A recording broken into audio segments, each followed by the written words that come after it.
Hi, everyone. My name is Sophia Shawley. I am the Senior Instructional Designer at the National Association for College Admission Counseling, and I'm joined by my colleague, Tiziana Marchante, Project Coordinator. Hi, everyone. Welcome.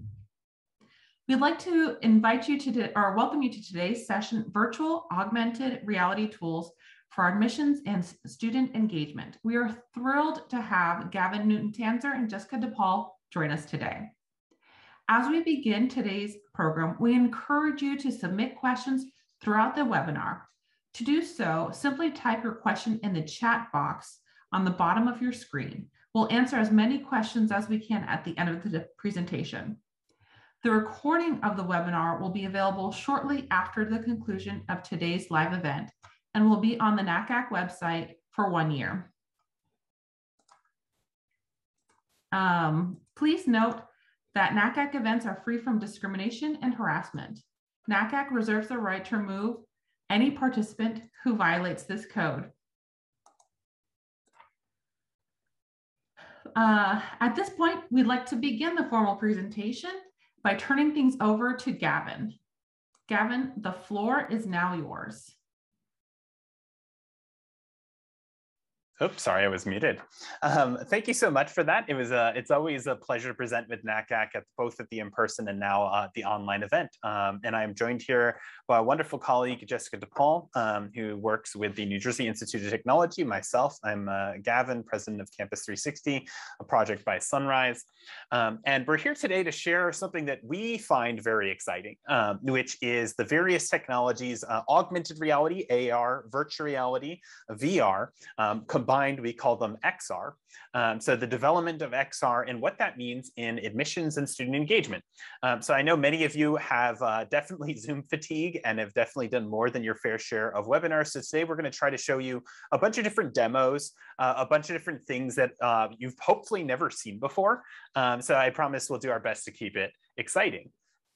So very quickly, Campus 360, just so you know what we are an immersive media organization. Which means we work in virtual reality and augmented reality, specifically to help universities leverage these tools to connect with their audiences. And one of our favorite partners, though we of course love all of our partners, is Education USA. We've been working with them quite closely during the pandemic to help enable virtual reality 360 experiences for students around the world.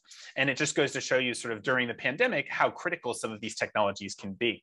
Now, of course, when we talk about XR, it's sort of a big question mark. And so I think the easiest way to think of it is some of the things that you've been hearing about from Gen Z. So maybe some of you have never played games like Roblox or Fortnite or Minecraft, etc. But you'll probably have heard of these things, or Pokemon Go, for example. Maybe some of you have played Pokemon Go. And so these are just showing you all examples of where 360 worlds or immersive AR, VR content are actually breaking into the mainstream. And so this is one of the reasons why we're having a generation that is growing up and being used to experiencing the world in this new context. So one of the wonderful things about XR is it does allow you to create sort of unique personalized experiences. Of course, in those instances that I showed, they can explore worlds, they can interact with 3D objects in the physical world, and allows them to really leverage technology in new and exciting ways. Of course, we're always hesitant with the context of gamification, but there is a little bit of that element. Whenever you add interactive elements to any sort of engagement, you're tapping into that a little bit. Now, just a couple of big picture pieces of why this is happening now. Why are we hearing about VR and AR more frequently, and why we expect to hear more of it in the future? And there's a couple of very simple reasons. The first is this term 5G that I'm sure many of you have heard about. I'm sure AT&T, T-Mobile have been sending you advertisements asking you to upgrade your internet or your phone speed. But what that really means is that internet speeds are now 300% faster than they were just a couple of years ago. And what that extra speed enables you to do is it allows you to stream content much more quickly to any device that you're using. So you can imagine, for example, once upon a time, watching a video on your phone was a very challenging process, or sending an image even, or a big attachment on an email might have been very complicated.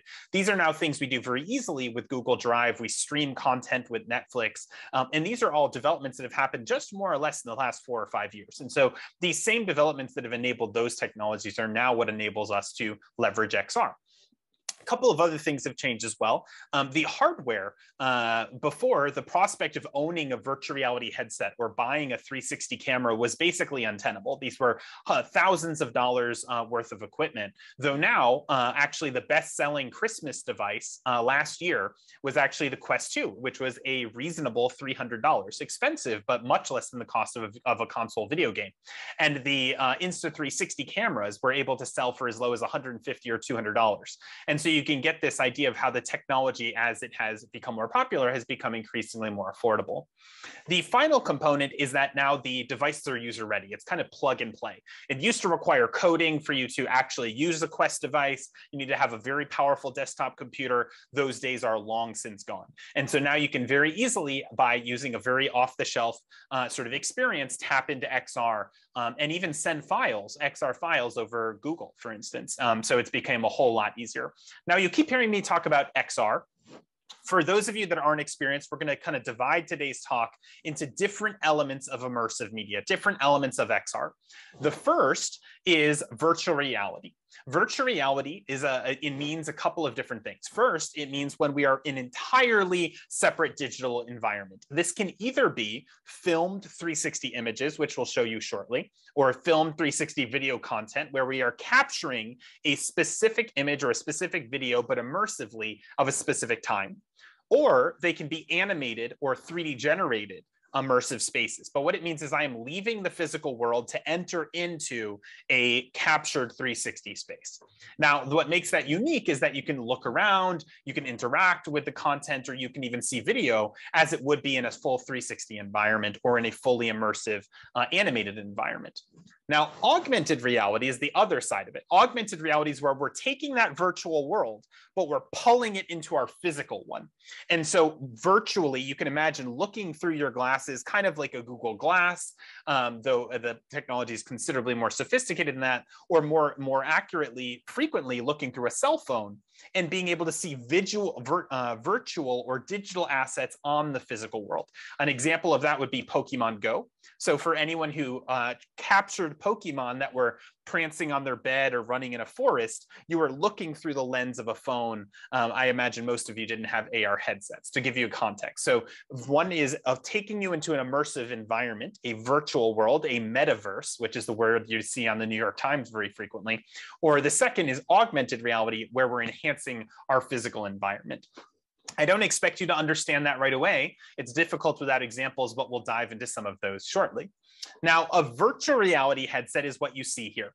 Like I said, this guy up here, the Oculus Quest, was the best-selling Christmas device. They sold 10 million copies of this for $300 last Christmas. Now, this Christmas, they're expecting to do even better. The reason why that's so incredible is because it's arriving to this threshold of 30 million or 40 million devices being sold around the United States. So you're getting to the point where almost 10%, and disproportionately the number of them Gen Z, having access to virtual reality headsets at home. Now, we're by no means at a majority of students yet, but you can see how radically far that has come when literally 4 years ago, that was less than 3 million households had a device at their home. And now we're literally 10 times more than that, maybe going to be more than that. So in the near future, post-Christmas, we could be even significantly farther than that. And so it just shows you that we're actually not that far away from, say, 3 years from now, where a majority of students will have a virtual reality headset of some kind at their home. Maybe maybe a Quest, maybe a Cosmos, maybe a Sony VR, etc., where they will actually be able to do fully immersive meetings in VR, which is kind of a unique experience. Or they'll visit your website in VR, or they will visit your campus in VR. So it's interesting to see how far that has come in such a little period of time. On the augmented reality side, augmented reality glasses are taking a little bit longer because the technology is more complicated. However, all of us have in our hand the very best augmented reality device, which is our cell phone. So most augmented reality experiences are still currently where we're actually using our phone to activate a virtual experience of some kind, like Pokemon Go, like a couple other examples will show. That being said, HoloLens here recently landed a $500 billion US government contract to manufacture these for the US Defense Forces, just to give you some context, because it allows them to overlay fully immersive virtual worlds on top of the physical world. And now these are still a bit expensive for individual households. So for example, if you wanted to play Go with a Microsoft HoloLens, you could, but it'd be a $2,500 investment. Still a bit further than the average family is sort of prepared to pay, but it's important to see sort of eventually people are going to be walking around your houses, or walking around your campuses rather, interacting with virtual guides and virtual students and virtual student ambassadors. A little bit further away, but definitely something to be watching. Now, that's just a very high level understanding of the different tech involved. Now, I mentioned in the virtual reality space, there's a couple of different approaches that you can take. Right now, the most common and probably the most affordable technology is 360 capture. That's where you're doing a 360 virtual tour or an immersive 360 tour that includes either video and or photos, which my colleague here, Jessica, is going to tell you about and offer you some examples and suggestions on what that might mean for your campus. Great, thanks, Gavin. Hi, everyone. Gavin, if you can flip to the next screen. So a few years ago at NJIT, we had a huge need for a virtual tour. Our old one was very outdated. It basically was just one of those PDFs that lived online that just kind of had little numbers to show you what it was. So we really needed to kind of just get out of that and to really come up to date. So we're a Polytechnic university. We wanted to be on top of that technology and show how we are kind of on top of the emerging trends in tech. The way we were able to do this is we were looking to increase our international marketing efforts, primarily in China, and that's kind of how I came across Gavin's company. So we really wanted to kind of increase that. So what we did was kind of looked at our university and to see how we can kind of break it up and to really take everyone kind of on a walking tour of the campus. So Gavin, you want to flip to the next one? So I kind of wanted to tell you guys what the process was, because it really is a big process, because for the admissions department, it's one thing for us to want to do this, but we really needed to get that buy-in from our key stakeholders. So that was from the president's offices, all of the deans, our Office of Strategic Communications. I handle marketing, but I am within the enrollment services division. So I needed to make sure that we had everybody kind of on the same page. And especially when we're looking at doing approximately like 40 different locations on campus, making sure that all of our schools and colleges and programs are being shown in a way that makes sense for the deans, but at the same time also makes sense for when we're kind of selling in NJIT to prospective students. So the second thing that is on here is compiling a list of locations. So that's really the kind of like step-by-step shot list for what we wanted to have for the actual 360 video. As well as individual videos that once we get into the tour, you'll see a little bit more of. But one thing that was really funny with the 360 shoot is you don't want to be in every single shot. So it's not like you're doing a regular video where it's really just in front of the cameraman.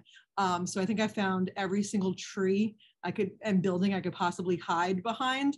So I don't think I'm anywhere in the virtual tour, which was my goal. Then the next thing we had to really do was really put together that schedule. So we had to coordinate with classes, the athletics, lab schedules, and then train our staff. So it's great if this was just on the website and there, but we really wanted our admission recruiters and that front desk staff to really be able to use this. So maybe they came to campus and it was a rainy day, maybe they could just show them this. Now, the big thing that happened, obviously, was coronavirus. So we shut down. So we were in a really good place to kind of take all of our tours and transition them online. We had to stop the tour process when we shut down in early March of 2020. So instead of just saying, well, we don't have any tours, we were able to transition that with our admissions staff and our student ambassadors to really start running virtual tours. And that was really good because we did them both live, where we had people sign up for it and we kind of had the student ambassadors kind of take everyone through it. And then we also were just promoting it as a way to kind of see the campus on their own. So we're going to take you on a quick little walkthrough of the tour. And so this is, and you can also choose where you want it to open up to. We always choose this section right here because it's kind of the center of our campus. So there's arrows on the bottom where you can kind of click it and it progresses to the next way. So it's very easy for someone to just do a walking tour. Then we also have these little blue bubbles that are there, and those are stories. So on each of the buildings, you'll see these, and you can highlight whatever you want to highlight in that building. So we actually worked with our student ambassadors to write these stories because we really want this to be from the student perspective instead of just our perspective.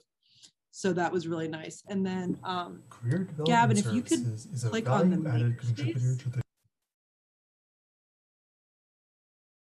and you could have it either red or, I think on the bottom, the second one is the Makerspace. And so this is one of the highlights on our campus is the Makerspace. And so basically we wanted to show this. So this is a little video that we did. The sound is really just kind of there for the ambiance. And then you have the stories as well going along with it, but you can really just kind of get a sense of it. And for us, we did 4 stories. We did the Makerspace, we did the inside of a lab, we did a student experience one. So that was nice to be able to show, especially for all these students that are looking during the pandemic, they really can see, oh, this is what the campus looks like on a normal time. And then the last one was a athletic event. So it really kind of runs the gamut of it. So we were able to showcase a lot. And then like you could see on the left there, there's all the different locations. So you could either follow the path and go from one location on campus to the next, or if you're interested in certain things, you can kind of click on them on the left-hand side, and you can go to a biology lab, you can see the fitness center, and kind of jump around. So when you're thinking about like how to kind of create how your virtual tour is going to be, obviously our campus is pretty, it's a medium-sized campus, but there's a lot of stuff going on. So you want to make sure that you're kind of pulling from all different areas into it. And you can see this is our athletic building. Then you can also, Gavin had just touched on it, you can schedule a visit right from the tour, and you can also send him some information and contact the admissions team. And then one thing that I liked too, that a lot of our deans were really interested in this was on the bottom, you can actually click one of those little icons and it brings you to the Google Maps. So you can see it on a real map where you are.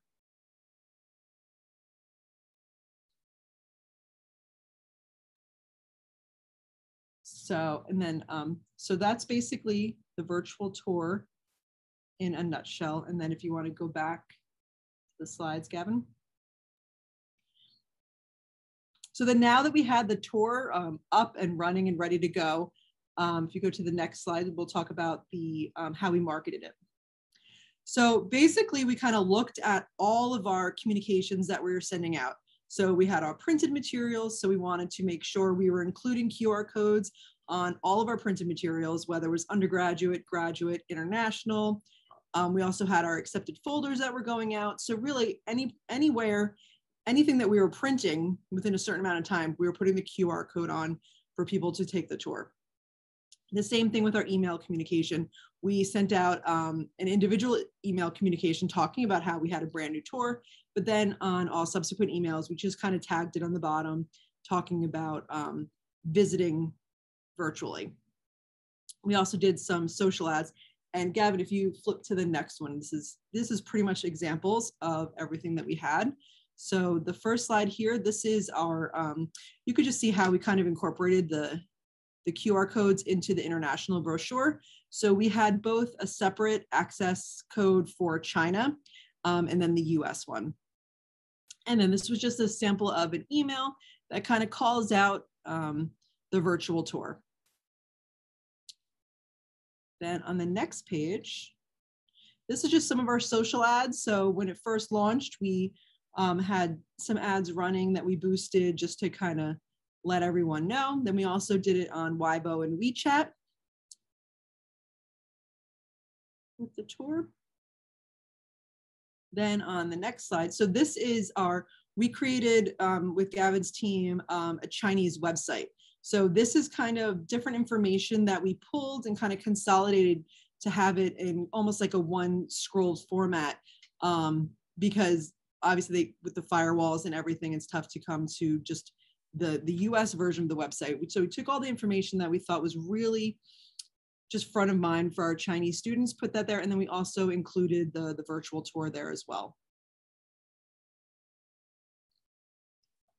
Okay, and then the next thing we had, I believe the next thing is the goggles. Oh, no, then here's our website. This is what Gavin had clicked through to from our tour. This is our main visit website.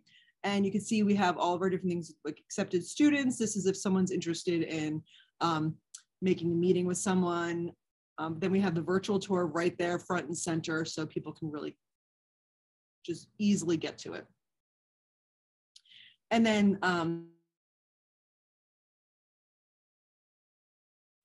Jessica, did I lose you? I'm not sure if we lost Jessica or if I dropped out. I think we may have lost Jessica. Well, hopefully she joins us shortly, but then we'll continue on.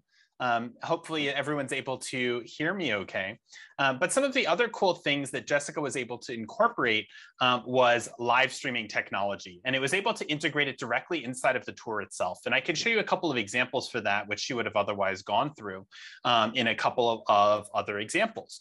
So for example, let's say specific students are interested in seeing specific parts of the tour, in which case, let's say it was an athlete who wants to see the fitness center and athletic facilities, for instance, then you can actually search the stories and then actually provide them for specific areas depending on what the stories are. I'm not actually sure what those are, but you could then pick the stories when you want, and then they would automatically display. A couple of examples of what that would then look like would be here. And so then the individual student, this is using a different campus as an example, would automatically get taken to the stories that are relevant to them. And so then it'll read it to them. And then as soon as they get to the end of that story, it'll automatically take them to that next slide where they'll actually hear a little bit more about that new location that they went to. Get to conduct research in as you can see in an example. So I'm going to go ahead and mute that. But this is an example of how you actually can create a slideshow that takes individual people to different individual components of the tour. You can also do what's called live streaming, which allows you to do direct integration and actually have an individual person inside the tour guiding them around as well, to just give you some context. But hopefully, I mean, we didn't get to see a full talk through from Jessica there, but now I'm actually going to take you on a little bit of a pivot. We're going to start talking about augmented reality technology. So some of you may have seen what we just talked about in terms of VR, but AR, I'm going to first be able to demonstrate with a quick little video that'll hopefully provide you a couple of examples. And again, the most common version of AR is something like Pokemon Go. And so let's show a quick example here of what that would mean in the context of a tour. So you can envision, in this case, this is an individual student at Columbia University as an example, where they're able to open up a component of the virtual tour, but physically on campus. And so you'll see here, this is an individual through their phone able to see that same pop-up image that existed in the virtual tour, but physically outside. So they're actually able to see those images. So they're not just, there's no some paper guide or anything. The phone immediately knows where they are. And this is an example of Lone Memorial Library, a location that students are normally not allowed to visit, but they can actually access as a 360 portal on location. And so you can see, so here's a quick little example there of Columbia.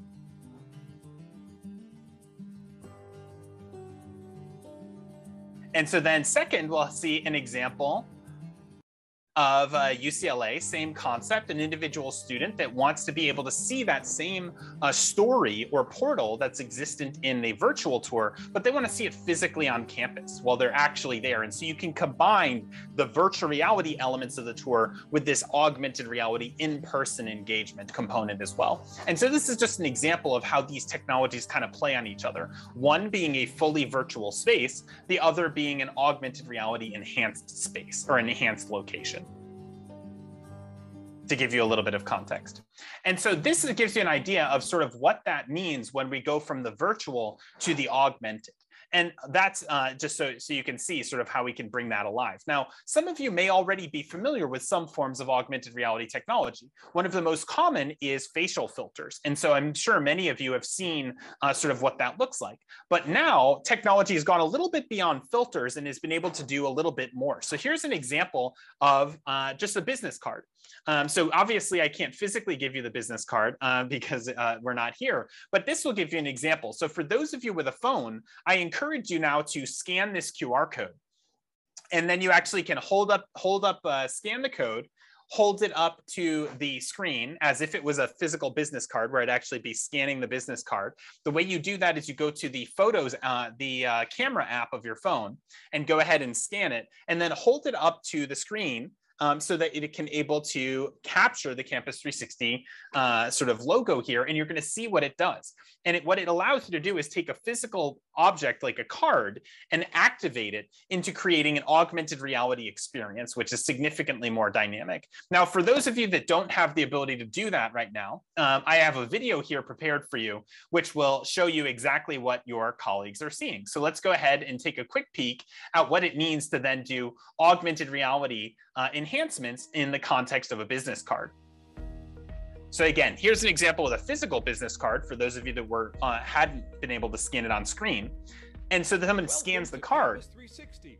Please click the links below to learn more or schedule a meeting. And immediately sees all of the virtual pop-ups and pop up on their phone. And what's cool about this is Gen Z doesn't actually like typing anything. So this way they don't have to type any links. They don't have to remember who you are. They can instantly see an image of what you look like. They can schedule a meeting, go to direct hyperlinks with key information about your campus, and have direct access to your social or your website.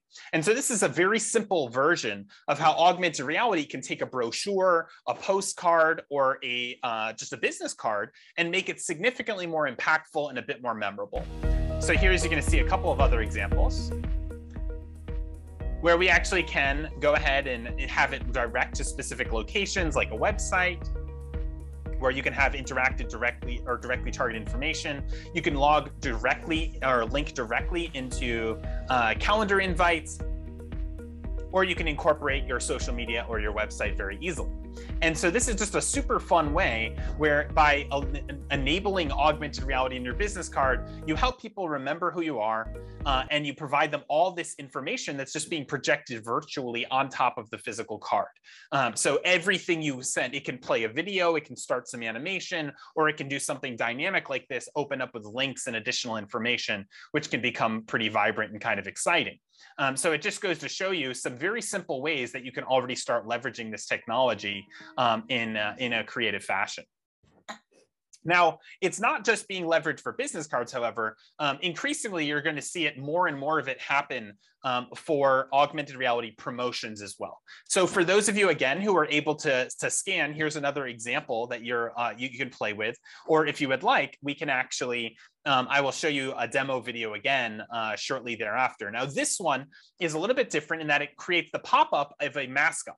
And it allows the mascot, in this case of Binghamton, to say hello and wave to you, which is kind of fun. So we'll see a quick example of what these do in these types of AR pop-ups in this context. So again, this is an augmented reality pop-up. Again, it can be anything from play a cool video that goes over the brochure. This is in this context, or it can make the mascot come alive, which we're going to see shortly.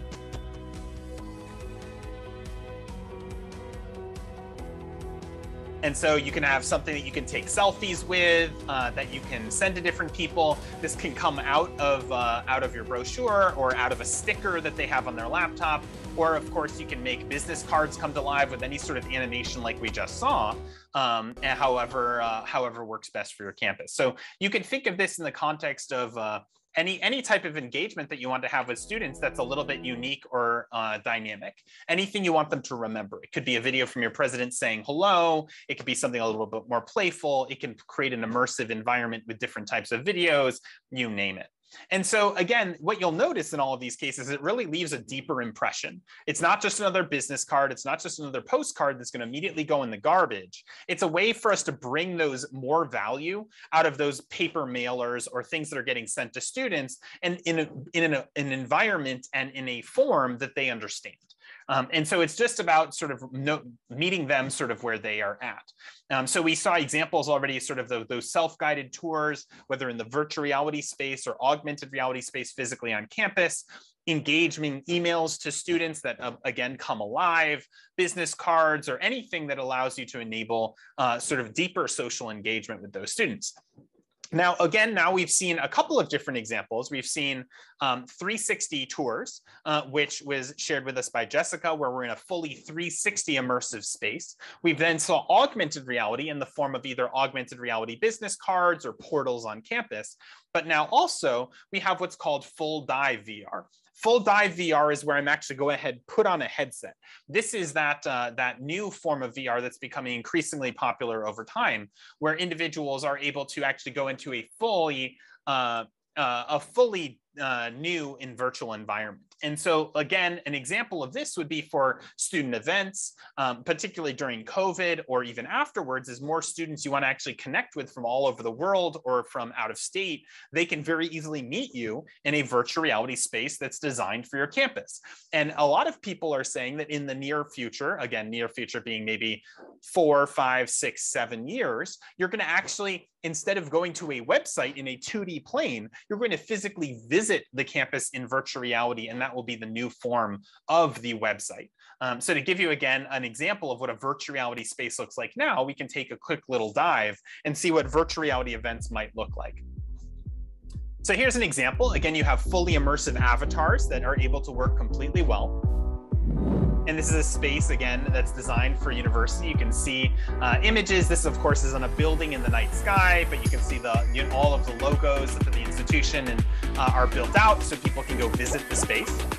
And individual students are actually inside here and able to interact. They can speak to each other. They can talk to each other. They can play games with each other. They can listen to presentations in a more 360 dynamic space. And so all of us know how awkward it is to do any sort of networking on Zoom. This sort of puts that, makes that issue less of a problem, because you're able to walk around like they can in Fortnite or Minecraft or Pokemon Go, etc., and still have that dynamic form of conversation with different people from their incoming class, for instance.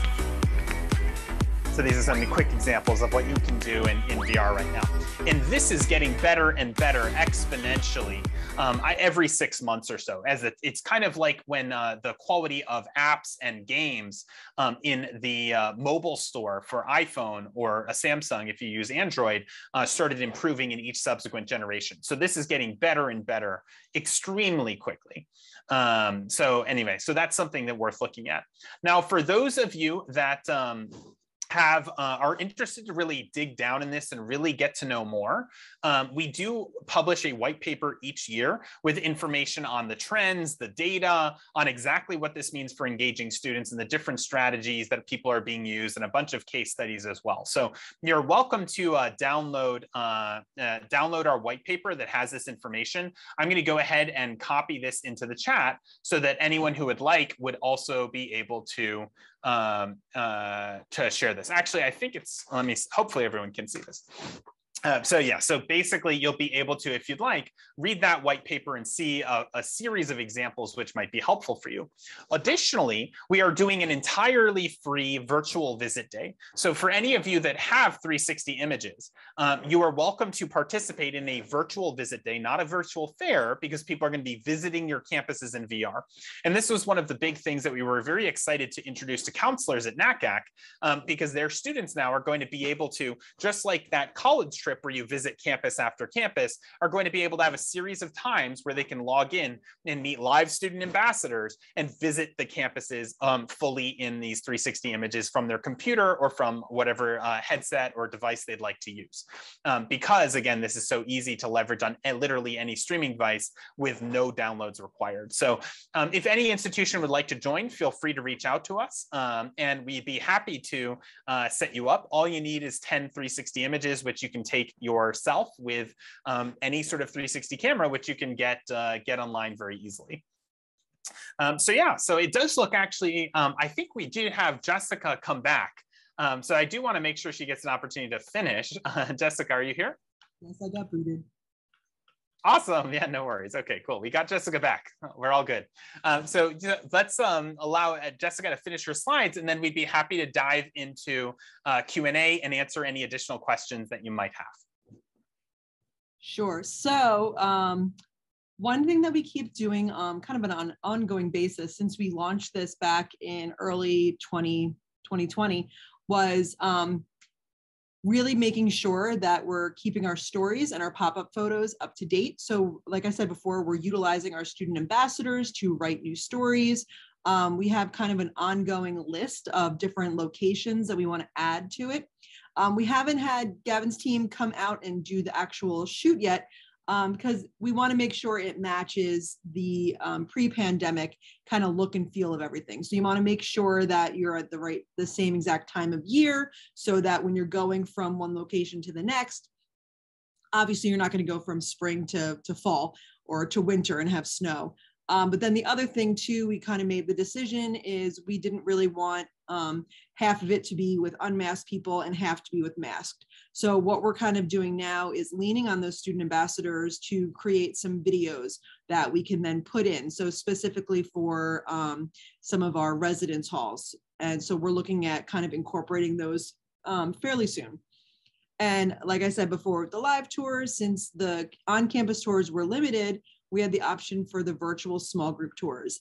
Even now, we started all of our in-person tours back up, I would say probably over the summer. And we had a lot of virtual small groups going on at the same time. Now we probably have about 1 or 2 different virtual tours going on at any given time.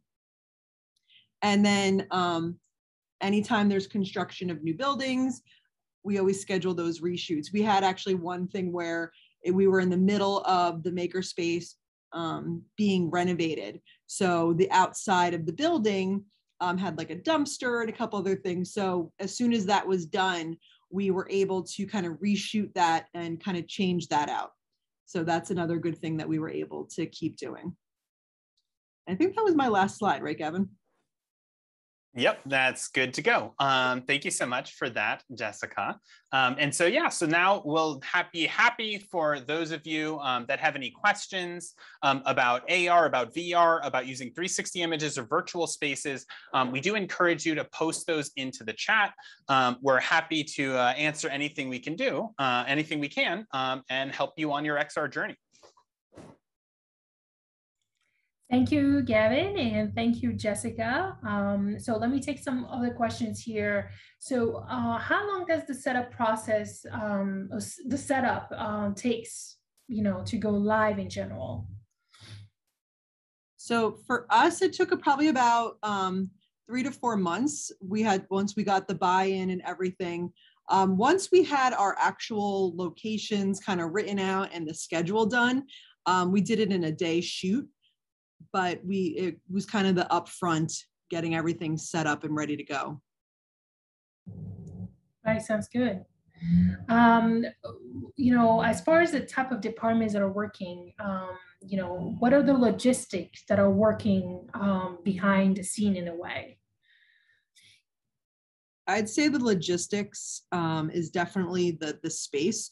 You want to make sure that the locations are open, there's no classes going on at that time unless you want to showcase a class, that you're able to kind of, if you want to show an athletic event that's happening. So I would say scheduling is probably the most important thing, and making sure you're also letting campus police know that there's going to be someone on campus filming. A lot of times we have different people that try to film on campus and stuff like that. So you want to let them know, oh, this is a legit NJIT entity. So we're able to go into different rooms and stuff with the film crew. Right. Okay. Yeah, that's definitely something to think about. So one question that we received here. So I've noticed that students with Android phones sometimes have trouble with the QR codes. Is there something specific that you're doing to ensure everyone has access and ease to get to the platform? That's a terrific question.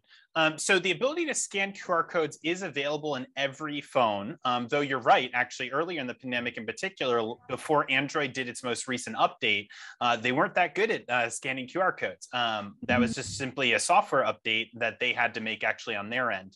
But now that that's been updated, now Android phones are just as capable of scanning QR codes as Apple phones.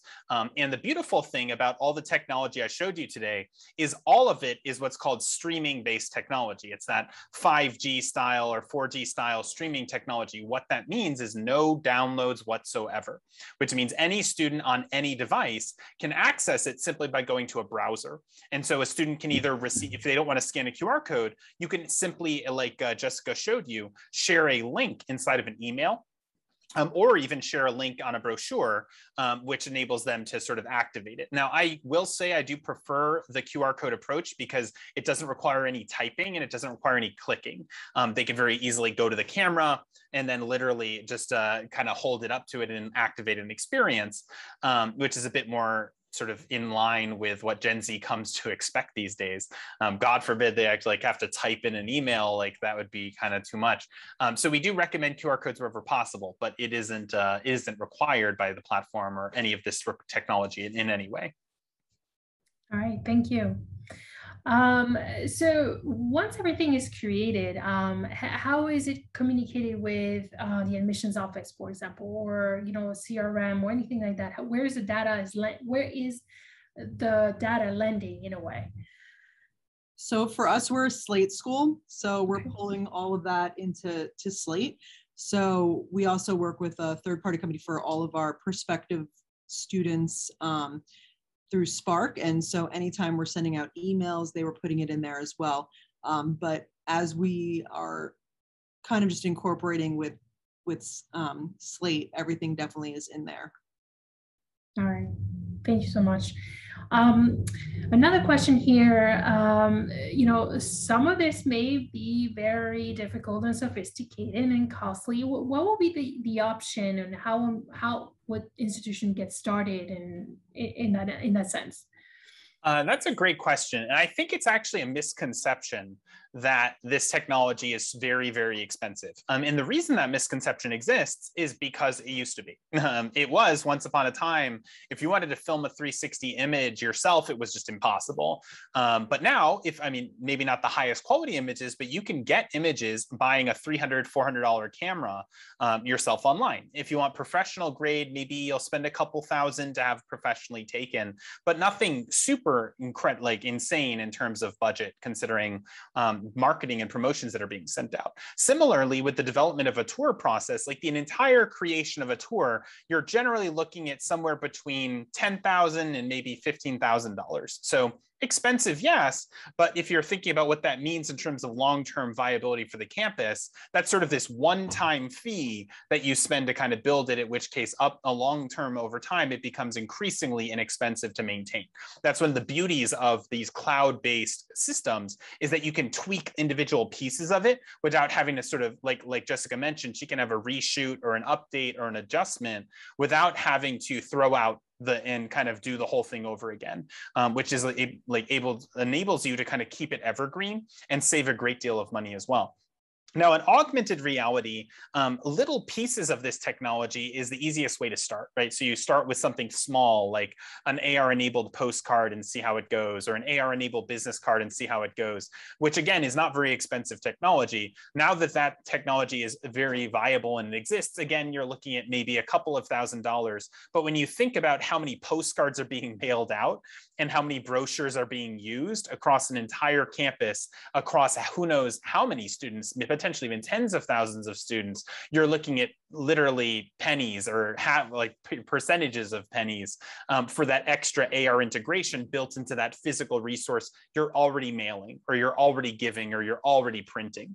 And so basically what we encourage people to sort of think about is, how do I take this physical asset, which Gen Z isn't super happy with a lot of the time. A lot of those mailers kind of get tossed away, or those fair materials get tossed away. This allows you to have a little bit more sticking power and bring it into the world they're more familiar with, which is the world of their phone or the virtual world. And so it allows you to kind of carry it over. And that's the easiest way to think of it.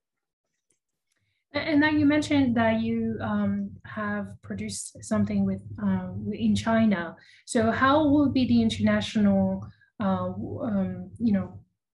collaboration work on that end, given the different systems and networking and rules and regulations and all that? Yeah, that's a terrific question. For our tour is exactly the same. It's just hosted in a different area. So that's kind of where Gavin's team comes into play, because they are actually based in China, so they can host it. Exactly. So you need to have a separate server actually for international outside of China, for the US, for Canada, for the UK, for the rest of the world, and then a separate one in China that'll be mirrored there for domestic students. And then of course with the necessary approvals to do that, which then enables you to integrate it with Chinese websites, social media, etc., which was a major problem actually initially, because many institutions have struggled to make their tour globally accessible. Great. We do not have any more questions. Feel free to add on, or you're more than welcome to go ahead and email the email that you see on the screen right now at info@campus360.org. Please make sure that you let them know if you have any specific questions. But thank you so much, Gavin and Jessica, and sorry for that little technical trouble. We'll be able to get you back on. So I would like to conclude this webinar, and as always, thank you so much for your participation. Thank you, Gavin and Jessica, and thank you, our audience, for joining us today. Your participation is greatly appreciated. And again, as we wrap up, I would like to remind everyone that if you would like a copy of the presentation slides, we will have that on our website, available on very soon. And again, on behalf of the National Association for College Admission Counseling, I would like to thank everyone for attending and wish you all a wonderful day. Thank you so much. Thank you. Thank you.